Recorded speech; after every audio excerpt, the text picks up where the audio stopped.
Jacob Trouba's ugliest elbow of these Stanley Cup playoffs didn't make full contact. And you know what? He just might have topped it last night. Good morning, I'm Dejan Kovacevic of DK Pittsburgh Sports. This is Daily Shot of Penguins. Comes your way bright and early every weekday if you're into football and or baseball. I also offer daily shots of Steelers and Pirates, where you found this, and I hope you'll check those out as well. Lightning 3, Rangers 1. Karma takes the night. Karma takes Game 5. Trouba tried to remove Andre Palat's head with maybe his ugliest chicken wing of these playoffs, and that's saying something considering how long the list is. Palat was headed toward the Tampa Bay bench. The whistle had blown, and Palat either stumbled or shrewdly got out of the way. It's really hard to tell, but what's unmistakable is Trouba's right elbow coming way up and way out. And unlike all the other little pick apart every frame justifications that everyone in New York likes to make, including the complicit New York-based media and ESPN and TNT, and apparently the NHL's hilariously named Department of Player Safety, there's no reason in this sequence for the elbow to be up. None whatsoever. It was up for the express purpose of hitting this player in the head. Now, you know and I know that if the league didn't call anything on Trouba for actual contact and actual injuries administered to players, they're not going to do anything about this either. But I can tell you that the Penguins brass was way more upset about Trouba's elbow on Jake in the same game that he ended up leveling Sidney Crosby. Because on the play with Jake had his back to the sequence. His head was right by the glass, and when Trouba came in and tried that chicken wing thing at Jake's head, he just flat out missed. If he hadn't missed, well, it's a good thing for Jake that he did. But here again, the spirit of what he was attempting to do was unmistakable. Way more so than the Sid one, and I thought the Sid one was unmistakable, but even some people within the Penguins were kind of like, well, he might have been doing this, he might have been doing that. Not with the Jake one, and absolutely not with the one last night. So what's it going to take here? Look at this situation of precedence that this league has now established for this player. They know what he was trying to do to Palat last night. They know in their heart of hearts what he did to all these other people he's elbowed in the head. And yet, because he missed on Palat, they're going to say, well, wow, can't start here. So it's going to have to start with the next elbow to the head. And the next elbow to the head is probably going to come in Game 6, because the number of times that Trouba is going to have an opportunity to be this close to a Stanley Cup is going to be pretty limited. You'd think it would be pretty bleeping limited, considering he's not that good of a hockey player. Why shouldn't he go out in Game 6 in Tampa and take Steven Stamkos' head off, or Nikita Kucherov's head off, or for that matter, go right at Andrei Vasilevsky? This portion of Daily Shot of Penguins is brought to you by the good people at the Greater Pittsburgh Community Food Bank, where they're committed to providing food for all of our neighbors in need across Western Pennsylvania.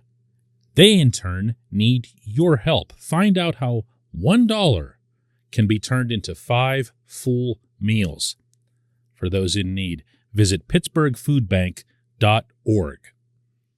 You're going to have to trust me that this isn't about the Penguins. It certainly isn't about the Penguins losing to the Rangers. Anyone who's been with me for any amount of time, whether it's as a reader, viewer, listener, whatever the case might be, knows that this subject boils my blood. I love the game of hockey. It's the most beautiful, fastest, elegant game on the planet.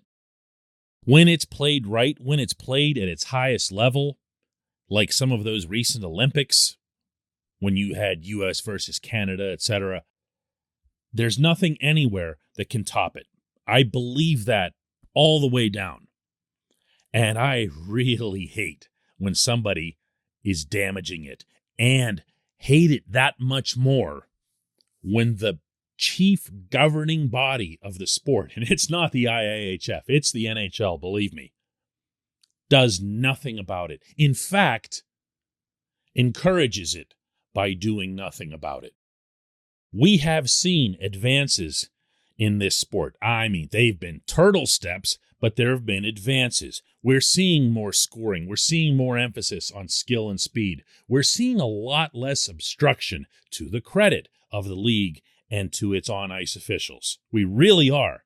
And anyone who doubts that, check out a video of a game that was played even 7 or 8 years ago. You won't recognize it. Skill and speed matter, again, in this game. We've also seen, in turn, some of the more dangerous activity removed from the sport, if not by force, then more by choice, meaning teams and coaches know that speed and skill win. Mike Sullivan happens to be one of those. And as a result, he's formed his own belief that he's not going to waste a roster spot on a tough guy. He'd rather have 18 skaters who can actually play the game.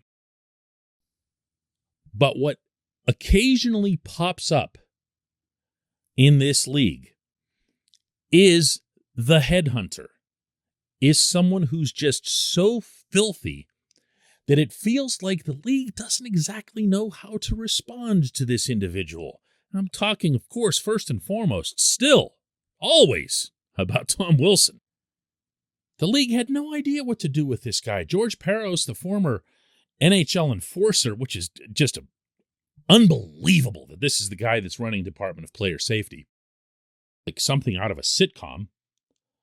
But Parros would listen to Wilson at these hearings and go, yeah, Tom, I'm feeling you, man. You're just a big guy, and these little guys, they just keep running into your shoulder. And man, I feel really bad for you, Tom, but I love the way you talk. I love the fact that you're a terrific overall player, which incidentally he is. I'm going to give you another shot there. Willie, go get him. And then he goes right back out there and does it again. Now here's Trouba. He becomes an instant folk hero in, of all places, New York, where the media is going to be heard a lot louder, including by the league office, since, they happen to be based there. And they're going to be partisan to that hype. They're going to hear from absolutely everybody around them that here's a guy who just finishes his checks. He's an old-time hockey player. He's bringing the physical back to hockey. He's head-hunting. How much more evidence do you need? When we come back, J1Q.